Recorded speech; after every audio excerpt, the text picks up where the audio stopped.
what makes Outlive different is that it is co-designed with young people. Through the Outlive chat, trained peer volunteers are there to listen and to provide support.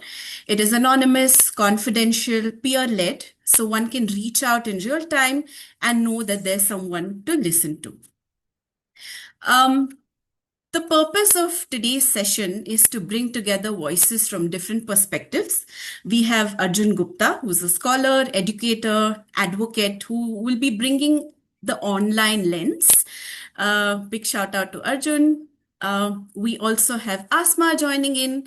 Asma is an Outlive team member. She'll be bringing in the peer support and crisis intervention lens through the Outlive project. And of course, we also have Zainab, who is a youth leader from YMH, who will be bringing in the youth voice and a lived experience lens. For a conversation about pressures young people face, why it can feel hard to ask for help, what peer support looks like in real life, and how spaces like Outlive Chat can make those steps feel easier. A huge welcome to all. Before we begin, just a quick note to all our participants in the session.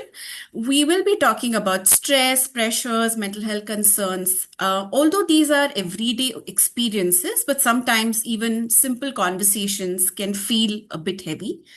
If at all, at any point you feel uncomfortable, please feel free to take a break. Your well-being comes first. You can also reach out to our team in case any of you need any support. Quickly also introducing our panelists here. Of course, I'm sure everyone knows Arjun, widely known as Knight of Steel. He's a PhD scholar, counseling psychologist, writer, and an educator. Arjun is passionate about making mental health and research accessible and engaging for young people. And he is especially known for simplifying complex ideas while strongly advocating for men's mental health. Warm welcome to you, Arjun. We have Zainab, who is a psychologist in training as well, a youth's mental health advocate, and a person with lived experience. Currently, Zainab is a project manager at YMH. Zainab has focused on advocacy, awareness, and community engagement. A warm welcome to you as well, Zainab. And of course, Asma. Asma is a psychologist by training and is currently working with the Outlive project. With over 3 years of experience in rights-based service and peer support, Asma focuses on crisis intervention and youth's mental health advocacy. Now that we have met our panelists, we can start our dialogue and hear their perspectives as well. Perhaps let's start with unpacking what young people are carrying today. When we say someone is not okay, there are often pressures behind that, some visible, some less visible.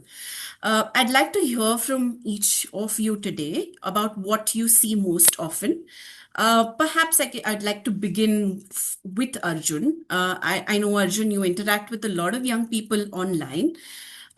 If you could share what are some of the pressures that you notice while interacting online, from your perspective, perhaps what are some of the struggles that don't show up on the surface, but you know that they're there when you interact with young people online? Yeah. Thank you so much, Gauri, for that introduction. Very warm of you. Thank you so much. And you make a very good distinction between the stresses that are apparent and those that are hidden behind the surface. So the apparent stresses are very obvious in the form of academics. There's a lot of pressure to excel in your studies. There's the issue of family expectations. There's often an issue that our families want something and we want something else, and it's very difficult to be able to navigate that conflict that develops there, right? There's also career anxiety about the future. We have AI everywhere, and we don't know what the future of work will look like, and that scares a lot of students. And there's also, that pressure that we have on ourselves. This is what the apparent on the surface, the stresses are.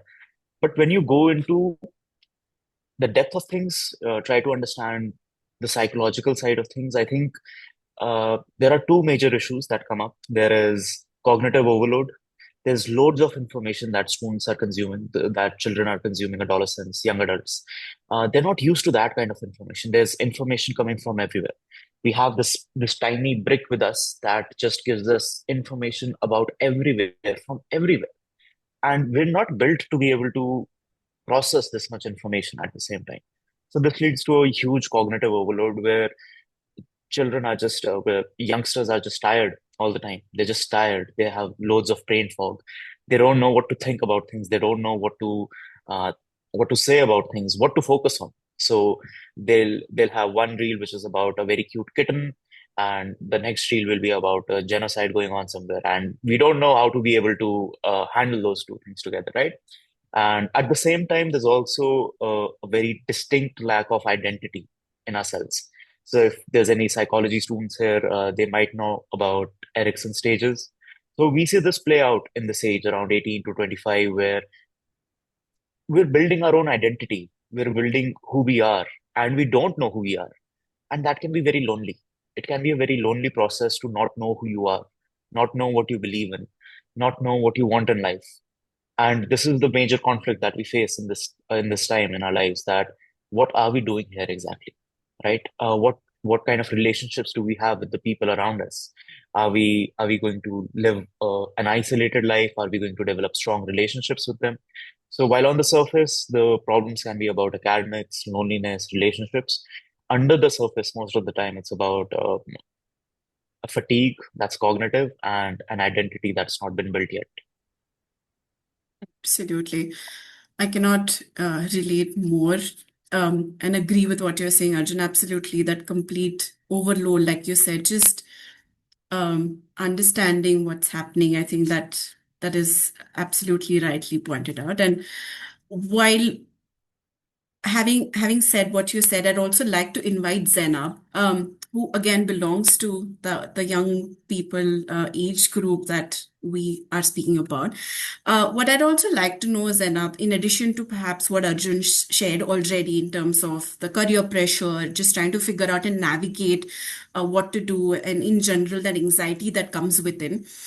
From your perspective, which pressures feel most common among students? Is it academic pressure, social comparison, or something else that perhaps you often see? And what perhaps you could also share with us is how do you see these pressures show up in everyday life? Thank you so much for having me, and it's great to be here.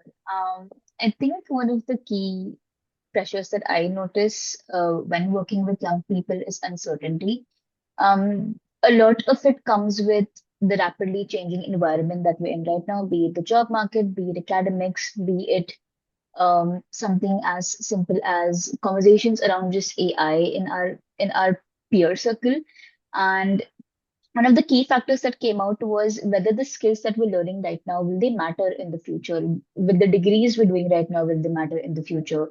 And there's a lot of social comparison, as we mentioned, that we see people online, especially people our age, 18 to 25. We see a lot of them maybe at a different stage in their life where they may be traveling, they may be buying things that are expensive, for example.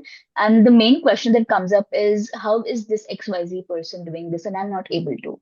Am I not doing enough at this age? Where am I falling behind? I think these are the main concerns that we see. And I feel like earlier generations, the comparison was mainly amongst our peers, our friends. But now we see comparisons with thousands of people online. And it can be seen in a way that, they might be showing their best parts of their life. But right now, as we see through our phones, as Arjun mentioned, that we can only see the glimpse. And when we see that, we feel like we are always behind. We're not able to catch up with that timeline where other people are. So I think that is one of the key factors that I've noticed. Absolutely. Thanks for that, Zanab. That makes a lot of sense and ties into what Arjun said as well. In general, the pressure to appear okay, the pressure to not perhaps um, reach out for support. Absolutely. And of course, I'd also like to invite Asma um, with from the lens that while working with young people on the Outlive platform, when you talk to them during trainings or being on debriefs with peer volunteers? What kind of pressures do young people bring up to the platform? Which pressures are do come up perhaps most often? Are there issues that perhaps always don't show up directly, but you notice them in the way young people talk? Maybe if you could also speak about those concerns. Thank you for having me here. And I think I'll echo what Arjun and Zainab have already said. I think a lot of the distress that young people go through is very circumstantial to what is happening around us. So, be it like we saw a surge of people reaching out after the cancellation of NEET exams, uh, that there was a lot of uh, it creates a sense of helplessness amongst young people of not knowing what to do, also having no access to any information about how to support oneself, as well as the lack of resources to reach out for support. We often assume that young people might have resources to reach out for support to professionals, but that is also not true. Um, this also ties up with a lot of that other people have already talked about career uncertainties, um, being bombarded with constant information about different things that are too heavy to process and not being able to process these things. But also, I think there's a lot of conflict even beyond. So young people having to go through this already when they reach out for support, the lack of information or this sense of uh, dismissiveness that a lot of people carry towards mental health and support does show up, and it discourages a lot of young people to reach out for support. And that constantly shows up in terms of not knowing what to do, uh, feeling very lonely, feeling helpless. I think one of the ways that a lot of people echo onto these platforms of uh, what is happening to them is that they don't have spaces to go to. They don't have anyone to talk to these things about. Um, and I think that is how a lot of people, a lot of young people echo these distresses in the context of uh, being on the receiving end of these helplines. Absolutely. Thanks for that, Asma. I think what the three of you have just mentioned are real everyday stressors that weigh heavily, even if they don't always get spoken about. But here's the thing, even with all of this, and like you rightly pointed out, Asma, about lack of resources in general, the confusion to figure out what's happening, like Arjun said, we hear many young people say, I'm fine, and they carry the load quietly. What I'd also like to unpack, perhaps, and we can spend a couple of minutes talking about why it can feel hard to open up what they're really going through and why perhaps so many of us hesitate to share even when things are not going our way. And maybe I can come to you, Arjun, with the online lens and the digital lens. When young people say I'm fine, what do you think they're perhaps really holding back? And how do you think things we do see online shape the way young people choose whether to open up or not? Arjun, you're on mute. Yeah. I will get used to it one day. ठीक है 6 साल हो गए हैं but एक दिन I will get used to it. कोई बात So नहीं. so I think these two words hide everything behind. I think not just how we're doing, but what we're afraid of, what our anxieties are, how we're doing, what we want in our life, what we hope for in our life in the future. Sab kuch, everything is hidden behind these two words that I'm fine. It's almost a ritual at this point. I think that movie Tamasha had a scene where Ved just breaks down कि भाई जानना नहीं है तो पूछते क्यों हो कि कैसे हो. So it's almost feels like a ritual to us at this time that somebody will ask how you're doing and you can just say nothing at all and they'll be like हाँ ठीक है हो गया आगे आगे बढ़ो. And I think that's also why it's very important to ask this twice. I think we had a campaign a few years ago, Dobara Pucho, where we said ki ask people 2 times how they're doing. The first is almost instinctual, I'm fine, that it's all okay. The second one is where we also show that we are actually curious about how they're doing, and we actually want to know. And people sometimes just crash when you ask them a second time. Are you okay? Are you fine? Are you happy?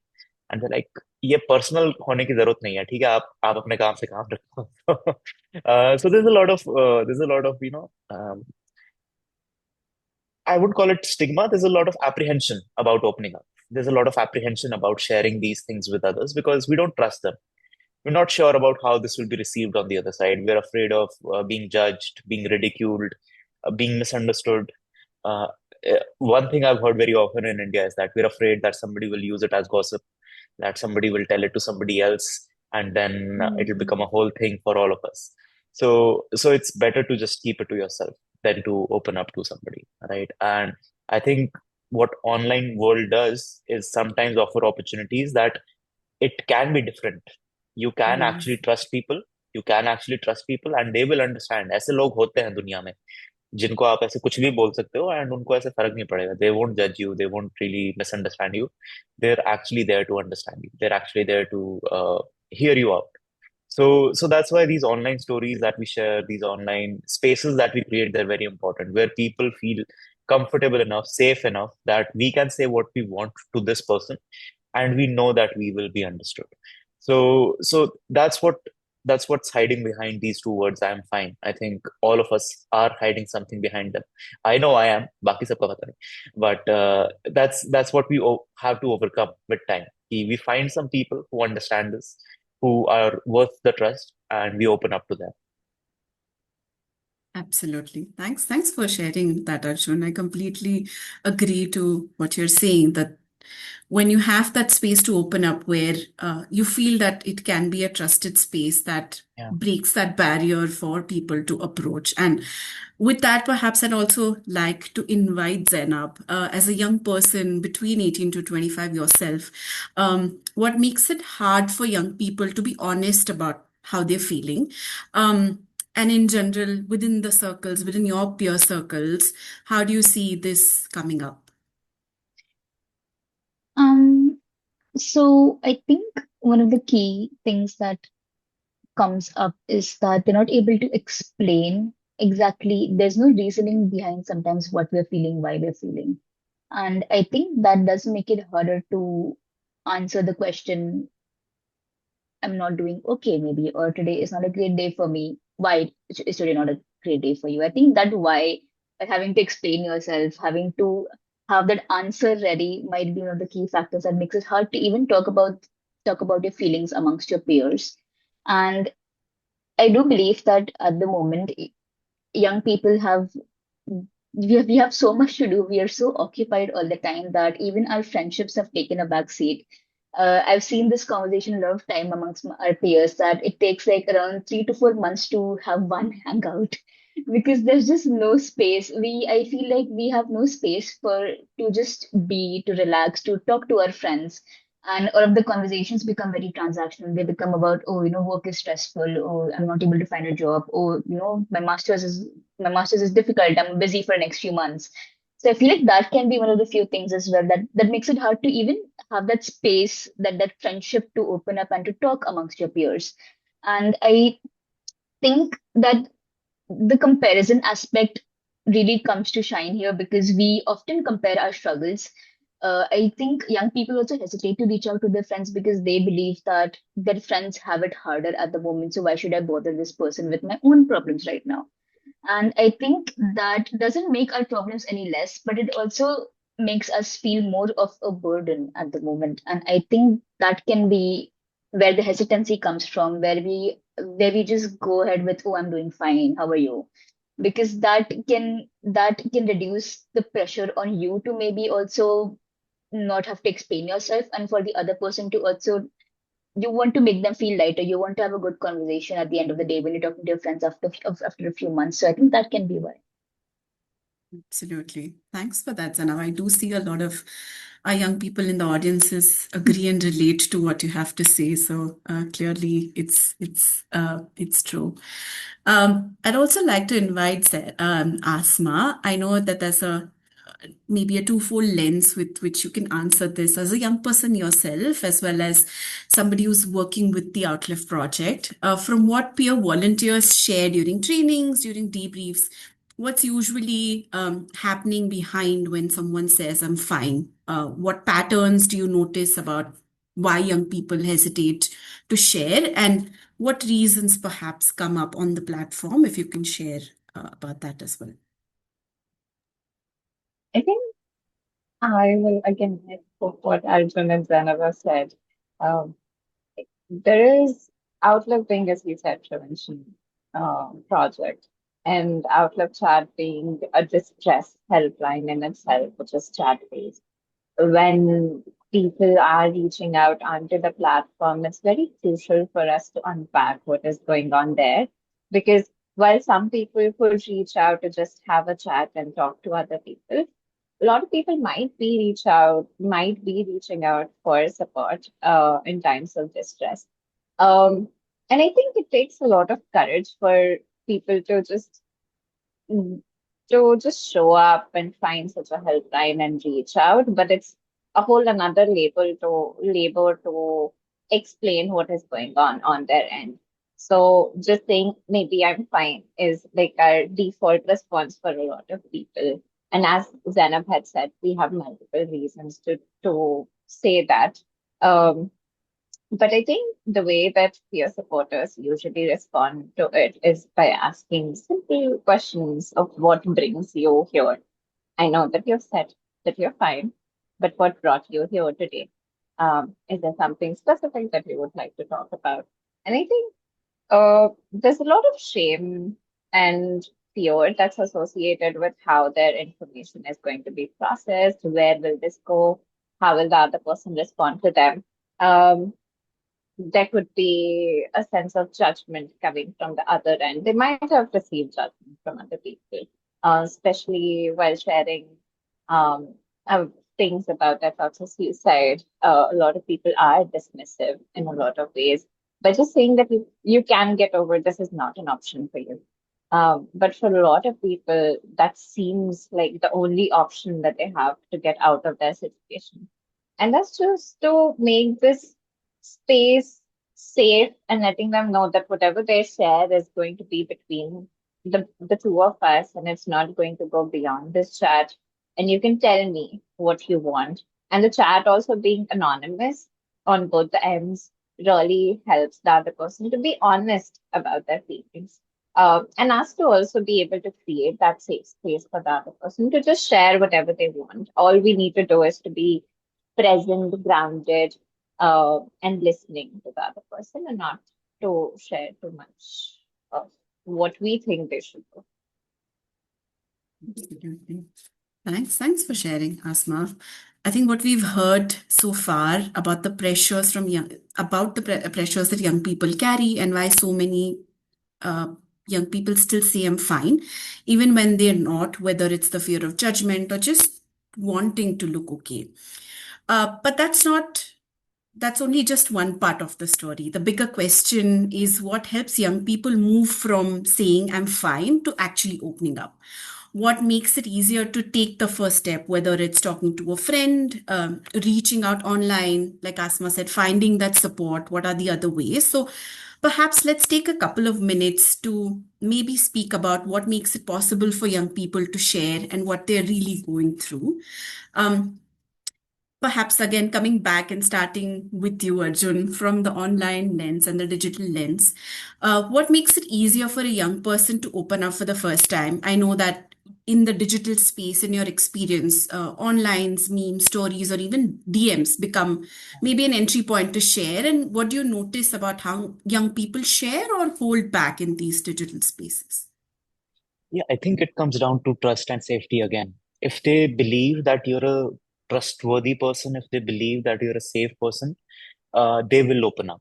Okay, it becomes easier to open up, and that is where every single post I put up, every single story I put up plays a role in them getting to know me, right? So if they understand me, if they know who I am, so when I share my story with clinical depression, there a lot more people open up in that because they believe that I will understand. They believe कि भाई इसको समझ आ जाएगा, ये हमें जज नहीं करेगा. इसने खुद सहा हुआ है तो फिर ये हमारी भी सुन लेगा, he might even help us out, right? So uh, that trust, that relatability, that feeling of being safe, even with a person that you've never met before, even through a person that you've just seen online, that plays a very huge role. Okay? And combine that with leap of faith that people have to take when they send that first text. So a lot of the messages I get sometimes when somebody needs help is, I don't know if you'll read this, but I just need someone to hear this. I just need someone to listen to this. I just need someone who understands.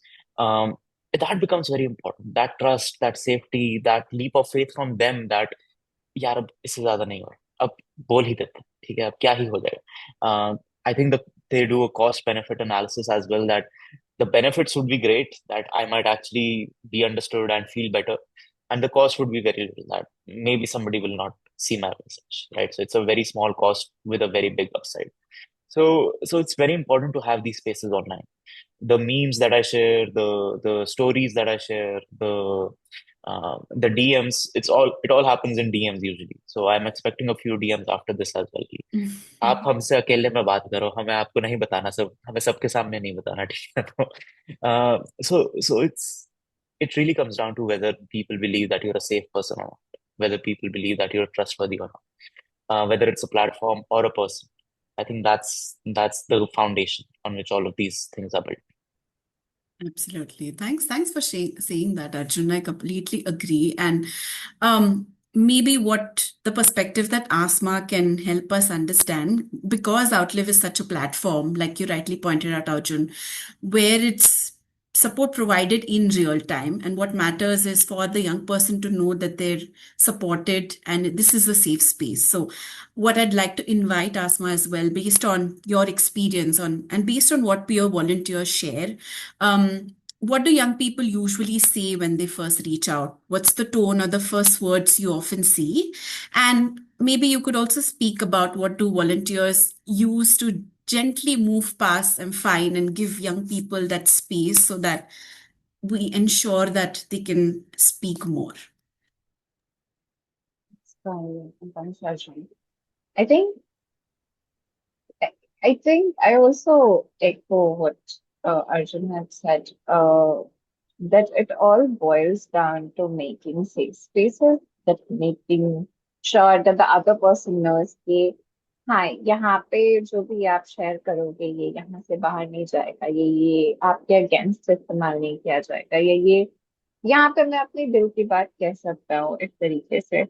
A lot of young people, when they reach out, they carry a lot of fear and hesitation regarding, because it is an anonymous chat-based platform. They also don't know who is on the other end of the platform. So it really falls back upon to the peer supporter to build rapport and also to let the other person know that this is a space where you can feel comfortable and you can share whatever you want, and nothing will go out from here. Nothing will be used against you. Um, I think when young people reach out, they they speak less, so they start very slow. There are just a couple of sentences that would come up. Some people might, as Arjun had pointed out, they might share bigger paragraphs to say, okay, oh, please just listen to me, hear me out. This is all I have to say. But a lot of other people may not share that. They might just say, I'm fine, or they might just say, I'm not doing okay. How do we move beyond that is to make sure they know that this is a safe space. And to also, I think, go back to our basics. A lot of us innately have these abilities to provide support to other people. The basics of emotional support, like empathy, validating, actively listening to other people. Since it's a chat-based platform, we also can use emojis. Um, um, a lot of people nowadays also use memes to convey how they've been feeling. Reels that unfortunately can't be shared on our chat, but at least we can speak in emojis. But I think just words of affirmation that I'm here, I'm listening to you, I trust you, and I understand that you have been going through a lot. Also, having this sense of belongingness that the other person might have shared similar experiences as me. since this person also shares the same age group as I do, a lot of people prefer reaching out to, similar aged person or a person from a similar city or speaking similar languages as them or somebody sharing the same sexual orientation as them. This gives them a sense of safety that this person will hold this space for me and not judge me for who I am.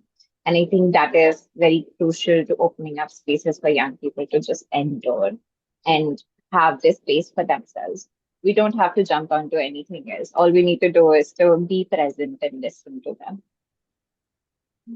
Absolutely. Thanks. Thanks for sharing, Asma. And with that, I think what you said was an important aspect of peer support.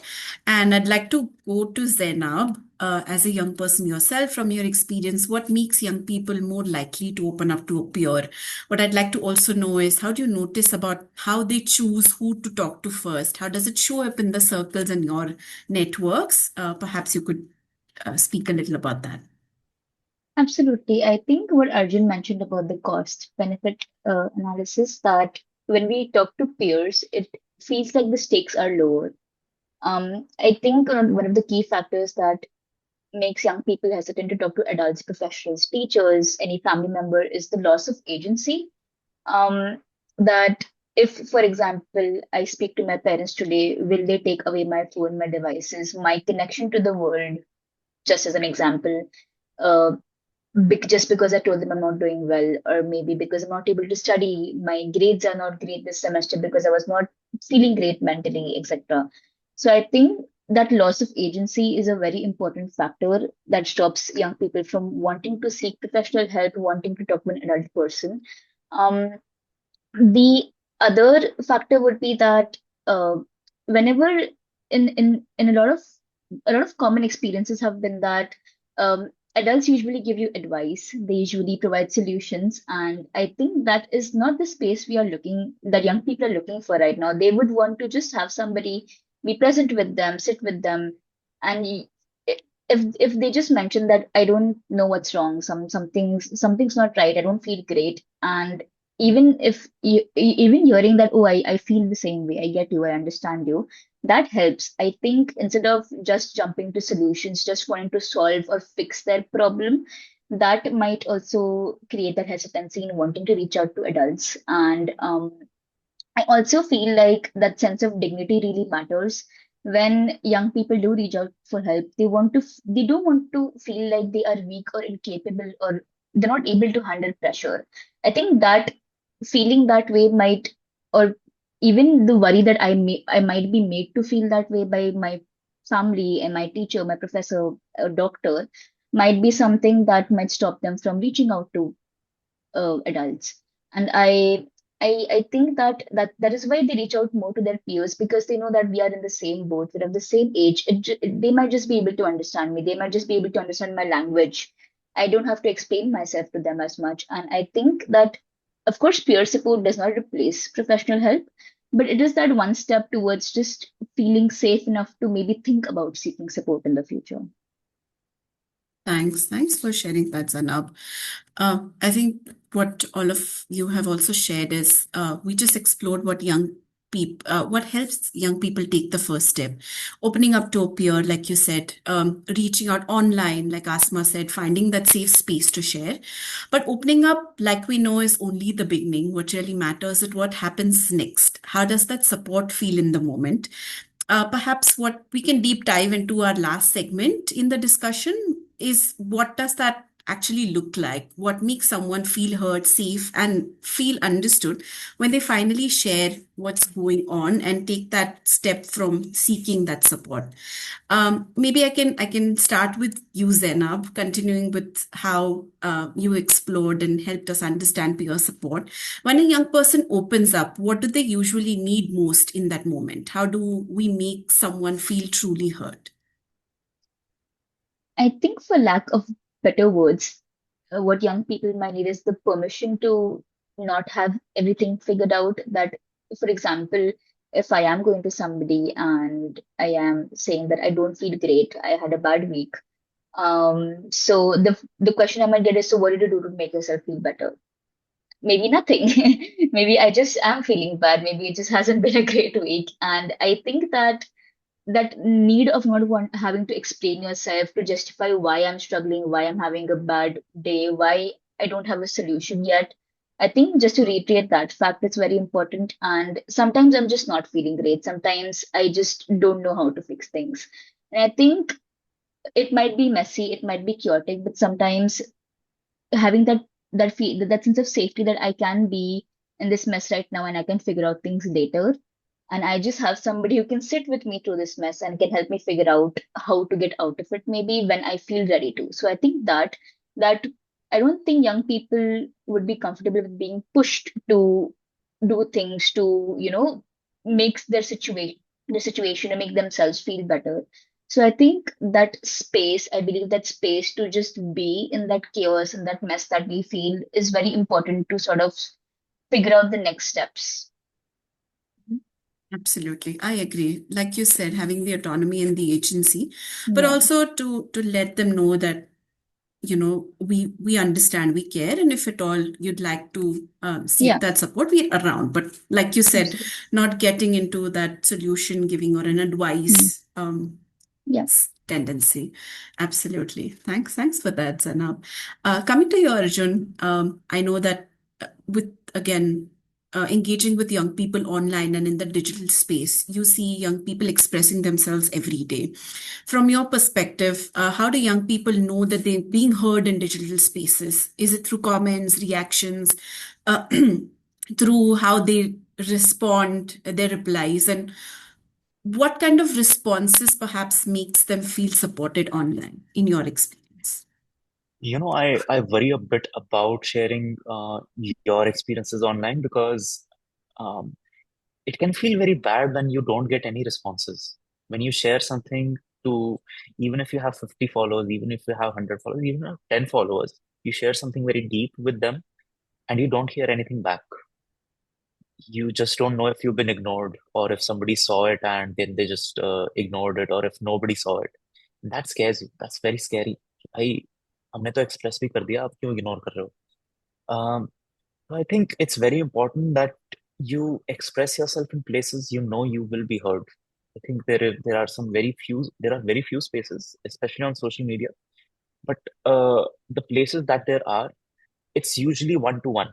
It's usually you're talking to one person directly instead of, you're just speaking into the void and thinking that somebody will listen to you. So, so it becomes very scary to share this stuff. And secondly, with if only we talk about social media, for me, digital world is very limited to social media, where most people are.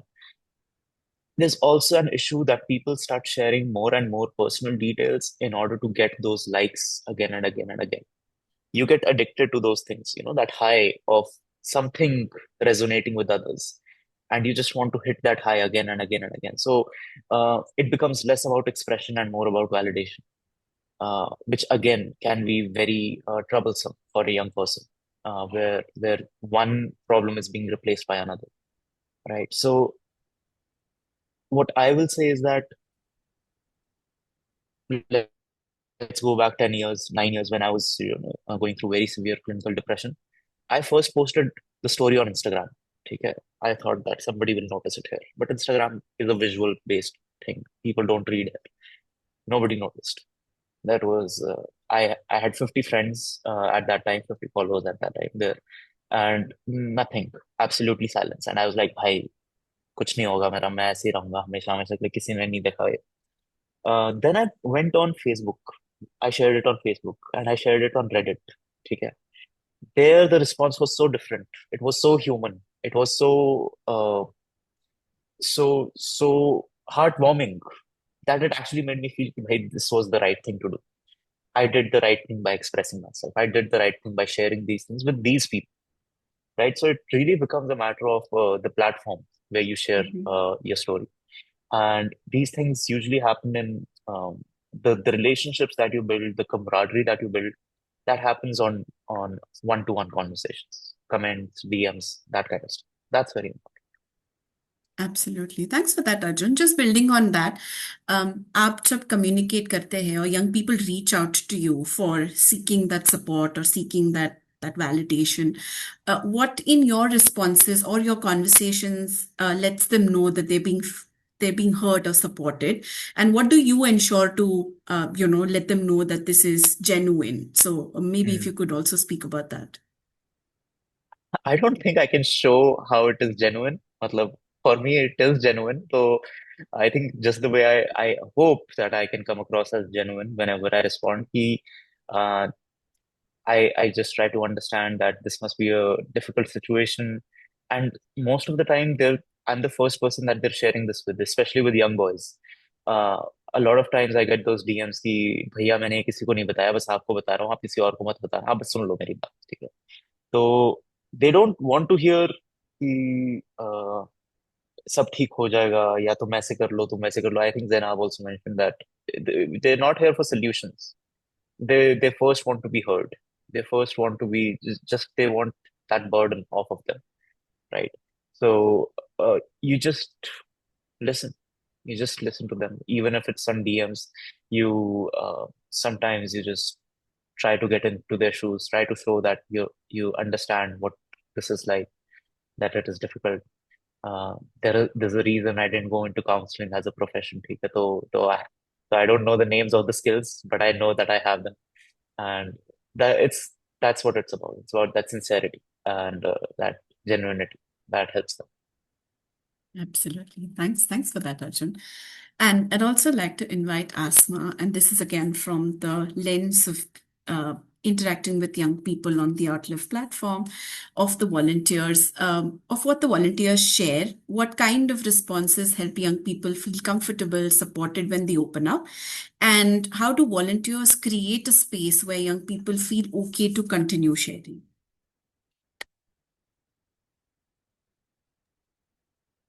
I think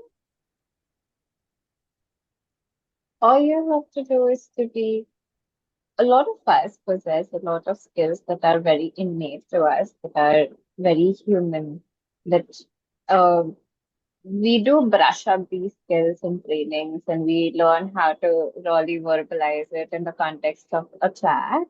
But then it's not like कि हमें नहीं पता है कि empathy क्या होती है, हमें नहीं पता है कि um, दूसरों को सुनना क्या होता है. A lot of times um, other people feel helpless while listening to other people talk about their situation, and thus they jump onto wanting to give solutions.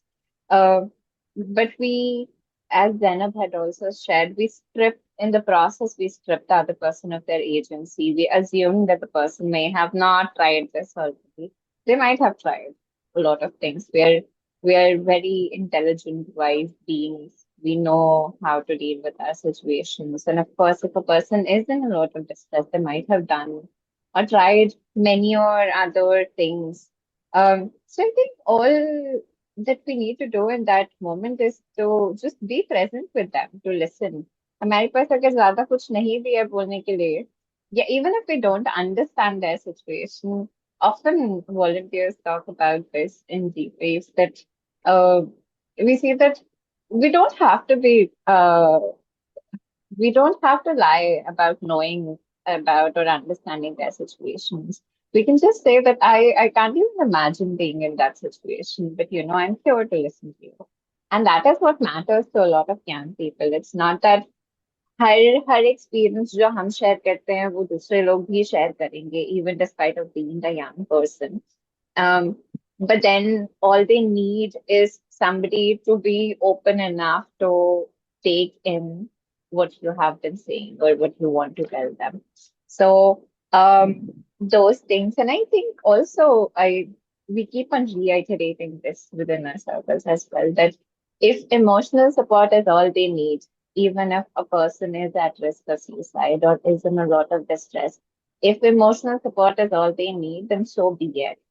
That's okay. We can create safe spaces for them. We don't have to strip them out of their agency. That is being done by a lot of other people. That is being done by law as well. We've been progressing towards making it better, but it's still not up to how we would want it to be. So beyond that, if we just learn how to give agency back to other people, other young people, and let them know that these things exist if they want to reach out for support, making it a segue to have that, as somebody had mentioned, to build a bridge between them seeking professional help and uh, a young person being in distress, just to be that bridge in between to let them know that these resources exist. But I'm not going to make that decision for you. You're going to make that decision for yourself. I'm here with you in this process. So I think that really helps young people. Um, Absolutely. Thanks for that, Asma. I completely agree.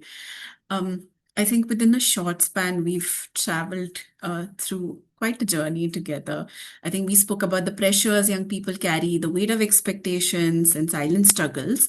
We explored why many say, I'm fine, and what lies beyond that phrase. We also looked at what helps open up, what are the first words, what role perhaps a peer plays, and what makes it easier to share. And lastly, I think we also spoke of what support actually looks like, being listened to, feeling comfortable, having that agency, and having a space to also just share and vent.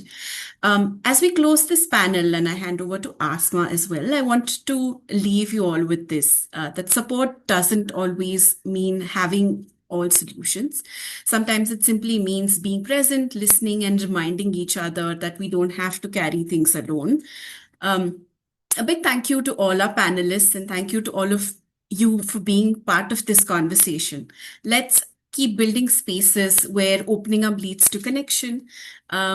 I know that we also have a last segment where we also get to interact, but before that, quickly also handing over to Asma for the next segment.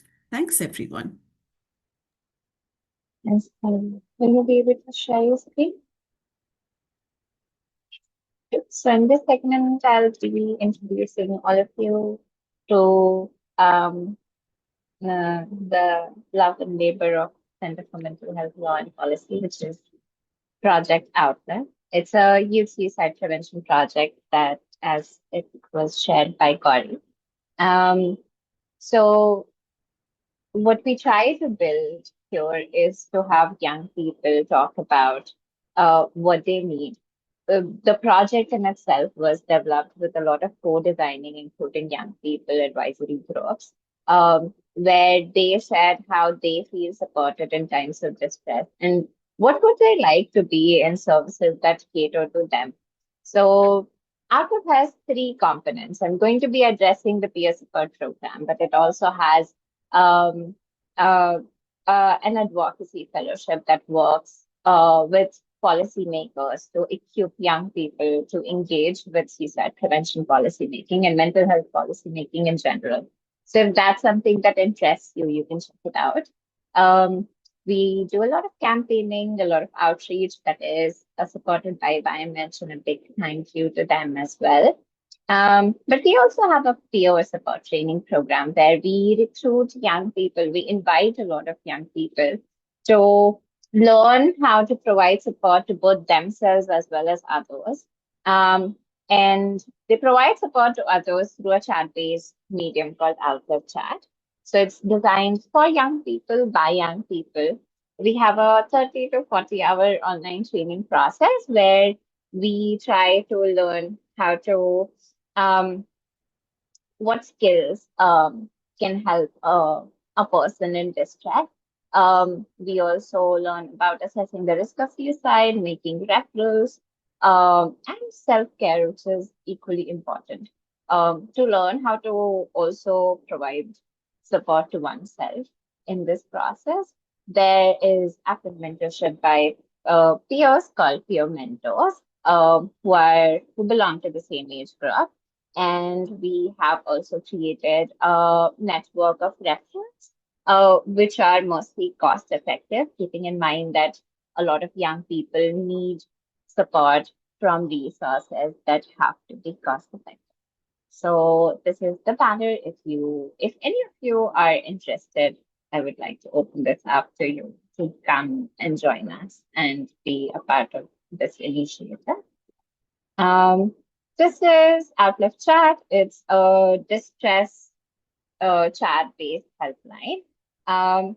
When peer supporters are trained, they provide support to other young people in distress through this progressive web application. It's a free of cost web app. You don't have to pay anything, and it's fully anonymous and confidential. We don't save any chats. All you need to do is to add a pseudonym. And reach out for support.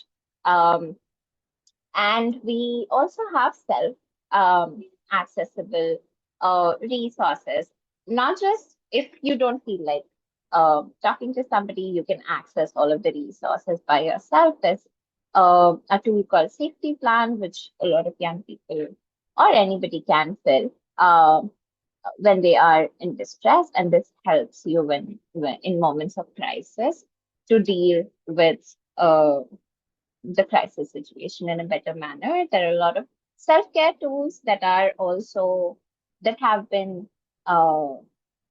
made accessible for everyone, so that in times of distress, if you need to access these resources, you can do that. And then we have resources, which are a bunch of different resources, including crisis helplines or psychosocial helplines or support groups and other things, which are both accessible to you by yourself, as well as if you want to speak to a peer supporter, then they will also guide you through this process. So in case you're interested in either of those things, but we can move. Yeah. YMH and Outlive has also created this very small and handy card, which includes all of these resources, including Outlive Chat. So it's a free of cost student kit, and all you need to do is to scan this QR code, and you will have access to all of these resources. It includes some of the resources that I have spoken about. It also has a lot of self-help resources. So you can have access to these, and you can use that for yourself as well as share it with other people who might need these in times of distress. Yeah, this is the safety plan. It's a crisis intervention tool that's used to help de-escalate when a person is in a lot of distress. So this is something that you fill by yourself. These are questions and prompts that help you guide through the process of ways in which you can cope with a distressing situation. And you fill out these questions by yourself, and then you save it for yourself. And then you can always come back to this as a small tool or as a go-to thing whenever you're feeling too overwhelmed or are in a lot of distress. And this will have all the crucial information you need to be able to access support in a timely manner. We also have a lot of self-help resource cards. So in case anybody is just interested in reading more about how to cope with their own thoughts of distress, how to help other people when they are in distress, how to learn more about suicide and suicide prevention, how to learn more about mental health, how to learn more about peer-led initiatives. All of these are very small easy to read guides that you can have access to through Outlive's website. And we also have poster drives from every now and then, and you can have access to these there as well. But I think this might also be there in the student kit that we have shared just now. That's all. Thank you, everybody, for listening to us. Thanks. Thanks, Asma. Over to you, Zainab. Yes. Hi, everyone. So I will be sharing a small Google form, and there will be the feedback that you can provide to us about the session, and also questions that you would want to ask to any or all of the panelists. And you can fill it as per your pace whenever you would like to. And once we receive the questions, we'll go through them and we can respond to them and share back the responses to the people who have asked the questions. Apart from that, I would just like to say thank you so much for joining us. And we will also be giving a certificate of participation. Participants will receive a certificate upon successful completion of the webinar and also subject to its submission of the feedback form. So yeah, that's it from mine. Over to you, Gauri. Thanks. Thanks so much, Zainab. As we come to the close of today's session, I would like to invite each of our panelists to share one brief reflection. What's one thought or feeling you'd like young people to carry forward from our conversation today? Perhaps we can start with you, Arjun, and then maybe Zainab and Asma. Okay, one is always difficult. It's always difficult to distill it into one. Uh, if you're somebody who's unsure about reaching out, who's afraid of reaching out, who's maybe had bad experiences with reaching out, um, doing it again will be very, very scary. It will be like a leap of faith that you have to take with somebody. Take that leap of faith. I think that's very important. It's ultimately comes down to faith in the other person, that in the humanity of the other person. He, this person will try to understand. It's very scary. Every single cell in your body tells you not to do it. Every single thing within you tells you not to do it, but it's still important that it's done, because if you don't take that first step, it's very difficult to actually follow through with the help. And if you're somebody who's on the other side who's trying to help, you cannot pour from an empty cup. You have to first ensure that you are also taking care of yourself. Because if you try to be there for people when you are not doing brilliantly well or decently well yourself, because you're burnt out, you're emotionally exhausted, you will actually do more harm than good. So take care of yourself before reaching out to others as well. And that is why we have Outlive as a platform where people are trained, they're well trained, we are there. Uh, uh, Care is taken of the volunteers, of the peers, and of everybody involved. That is why we have these places, right? So ठीक है लंबा हो गया लेकिन सुनना पड़ेगा so yeah, these places exist to make you better, and why not use them? Thanks so much, Arjun. Right. I think I was going to say the same thing, but as somebody who has gone through her fair share of reaching out for help and being disappointed, I understand you. I think after the first time when I had a bad experience, it took me years to get to a place where I was okay with reaching out for help. And I think that was the best thing I could do for myself. As a young person with lived experiences, it's extremely hard to, first of all, understand what's going on, to, second of all, be able to make sense of why this is happening to me. And I think that something even as simple as me going to my friends and being like, hi, I had a very bad few months. And I think, can we just meet and hang out? I think something as simple as that was like life changing for me. Just going out, seeing my friends, as young people nowadays say, touching grass was something that really helped. And I know it's not as simple, it's not as easy as it seems, like just going out and touching grass. I get that, but I think it's taking the first step towards getting out of bed, getting out of my room, and just getting some fresh air and thinking, like, oh, there's more to things, there's more.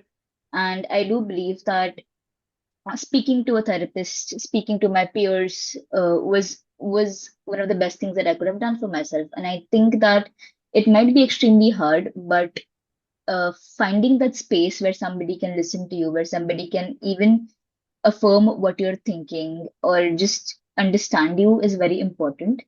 And I do think that now when we have access to resources, it's very important that uh, we do make use of them.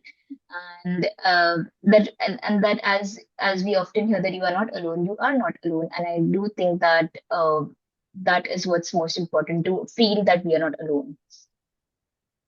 Thanks for sharing, Zainab. I think the conversation overall made me feel very hopeful. And I think I'll speak about how I perceive hope. I think it sounds like a very big, very heavy word, but I've learned how to like break it down into fragments for myself and other people. That hope is just getting out of your bed and grabbing a glass of water if that makes you feel better. It doesn't have to be anything too drastic um, to be a change. So just finding things that help us, be it talking to other people. I know it can be really difficult, and we've already had Arjun and Zainab talk about how to take a leap of faith is difficult, but one should do it or at least try to do it. But beyond that, I think before that, if you aren't able to do that, just find things that support you, see what makes you feel better, hold on to those things. Because it is difficult to go through the circumstances that we have been going through lately. It is things aren't easy for young people now more than ever. And it becomes more crucial that we go out and touch some grass. I was reading more about like this conversation reminded me of the lack of third spaces that we have nowadays, that we are being stripped off of these things deliberately.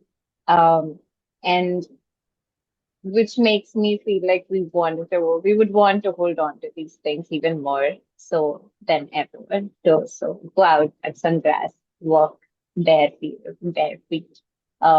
do something that you love, and it will make you feel better momentarily. And if it makes you feel better, then reach out for support to anyone that you feel safe with. And I'll leave things at that. Thanks everyone. Those are powerful takeaways. Before we wrap up, I'd want to remind everyone that Outlive Chat, related resources, including peer support recruitment link, Outlive Kit, will be shared with you after the session. It'll have links to the safety plan and all the other resources that we just saw a couple of minutes before. On behalf of our entire CMHLP team, the YMH team, and our panelists, a big thank you for being part of the conversation today. Your presence today shows that together we can build a community where support is available within reach. With that, we close today's session. Thank you so much, everyone, for joining, and have a nice weekend.